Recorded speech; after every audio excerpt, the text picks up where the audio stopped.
देखिए गुरबहिना एगो गुरबहिना का कहताड़ी कैसे कि रौरा त दुनिया के चलावे वाला हई रौरा दुनिया के जन्म कर्म देवे वाला हई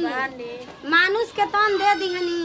आ माया के जाल में भेज दिहनी ज्ञान का बा हमनी के कुछ नहीं के त देखी एगो हरेंद्र भैया हमनी के कहाँ जने कहाँ से ऊपर भइनी के हमनी के बता देनी कि गुरु के अपना माने के बाद शिव के गुरु बनावे के बा तीन सूत्र के ज्ञान लेवे के बा गुरु जी में लावलीन रहे के बा ओई में बुलाए के बा। अरे काम धाम कोइला से तो कबो दिन पार लागल नहीं खे ना लागी तनी कुछ तो अपना गुरु जी के भजन कीर्तन करे के चाहिए संगे उहे न जाई तो कहताड़ी गुरु बहिना का कहतई अरे ऊपर से कही के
देखी औरी ससुरा में का कहताड़ी अरे ससुरा में दिया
जी